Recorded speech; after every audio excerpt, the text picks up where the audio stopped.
Hi అండి, welcome to KJ fun world. ఈరోజు నేను దోసకాయతో పప్పు చేశానండి.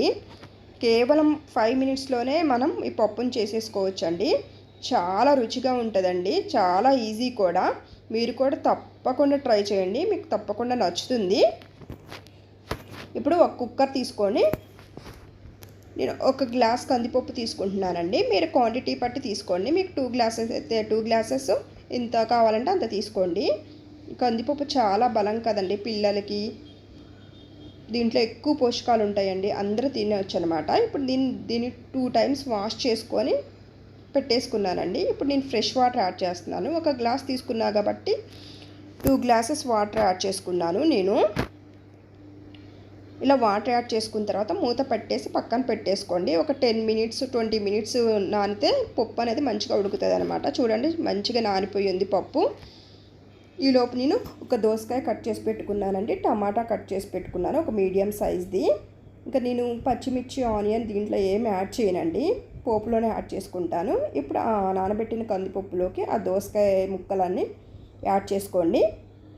టమాటా కూడా యాడ్ చేసుకోండి. ఒక హాఫ్ స్పూను పసుపు యాడ్ చేసుకోండి. ఇవన్నీ యాడ్ చేసుకున్న తర్వాత ఒక గంటతోటి మొత్తం మిక్స్ చేసుకోండి. ఆ ముక్కల్ని, కందిపప్పుని ఇలా మిక్స్ చేసుకున్న తర్వాత మూత పెట్టేసేయండి. మూత పెట్టేసేసి పప్పును అనేది ఉడికించేసుకోండి. స్టవ్ ఆన్ చేసేసి పప్పును ఉడికించుకోండి. 4 విజిల్స్ వస్తే సరిపోతుందండి. పప్పు అనేది మనకి సరిపోని ఉడుకుతుంది అనమాట.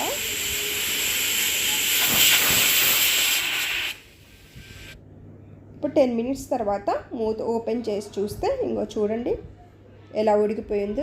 మనకి కరెక్ట్గా సరిపోని ఉడికిందనమాట. ముక్కలు అనేది మరీ మెత్తగా అవ్వకుండా మనకి కరెక్ట్గా ఉడికింది పప్పు. మీరు కావాలంటే దీంట్లో వాటర్ యాడ్ చేసుకోండి, కొంచెం లిక్విడ్గా కావాలనుకుంటే మీకు. చూడండి, మంచిగా ఉడికిపోయిందనమాట. ఇప్పుడు దాంట్లో ఒక స్పూన్ కారం యాడ్ చేసుకోండి, ఒక స్పూన్ సాల్ట్ యాడ్ చేసుకోండి. మొత్తం మిక్స్ చేసుకోండి మంచిగా. ఇలా మిక్స్ చేసుకున్న తర్వాత పక్కన పెట్టేసుకోండి. ఈలోపు నేను ఆనియను, ఒక పచ్చిమిర్చి, ఒక 3 ఎల్లిపాయలు, కరివేపాకు అన్నీ కట్ చేసి ఇలా పక్కన పెట్టేసుకున్నానండి. ఇప్పుడు కళాయి పెట్టేసేసి దాంట్లో ఆయిల్ వేసేసుకుంటున్నాను. దానికి సరిపడా మీరు ఆయిల్ వేసుకోండి, మీకు ఎంత కావాలంటే అంత అనమాట. ఆయిల్ వేసేసాక అది వేగాక దాంట్లో ఒక స్పూన్ తాలింపు గింజలు వేసుకోండి. ఎల్లిపాయ కూడా యాడ్ చేసేసుకోండి. కరివేపాకు, పచ్చిమిర్చి కూడా వేసేసి అవి కొంచెం ఆయిల్లో ఫ్రై అవ్వనివ్వాలండి. అలా మిక్స్ చేసుకోండి. కొంచెం 1 మినిట్ పాటు మిక్స్ చేసుకోవాలన్నమాట. అవి కొంచెం వేగాక ఇప్పుడు మనం కట్ చేసిన ఆనియన్ కూడా వేసేసి అది కూడా ఆయిల్లో కొంచెం మగ్గనివ్వాలండి. ఆనియన్ అనేది కొంచెం గోల్డెన్ కలర్ రావాలి. అలా మధ్యలో తిప్పుకుంటూ ఉండండి, కొంచెం గోల్డెన్ కలర్ వచ్చే వరకు. ఆనియన్ అనేది మనకు మగ్గటానికి దాంట్లో కొంచెం పసుపు, సాల్ట్ యాడ్ చేసుకోండి. ఆనియన్ అనేది సాల్ట్ యాడ్ చేయడం వల్ల తొందరగా మగ్గిపోతాయి అన్నమాట. కొంచెం మిక్స్ చేసుకున్న తర్వాత ఇది ఈ కలర్ రావాలండి. ఈ కలర్ వచ్చిన తర్వాత ఒకసారి మిక్స్ చేసేసుకొని మళ్ళీ ఆనియన్ ముక్కలు అన్నిటినీ దాంట్లో కొంచెం నేను ఇంగువ యాడ్ చేస్తానండి. పప్పులో ఇంగువ యాడ్ చేస్తే ఏంటంటే టేస్ట్ చాలా బాగుంటుందండి. పులుసు కూరల్లో కానీ ఇంగువ యాడ్ చేస్తే టేస్ట్ చాలా బాగుంటుందండి.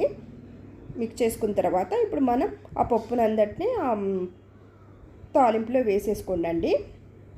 మీకు వాటర్ కావాలంటే చూసి యాడ్ చేసుకోండి. ఇప్పుడే ఒకసారి మీరు సాల్ట్, కారం కూడా చెక్ చేసుకోండి.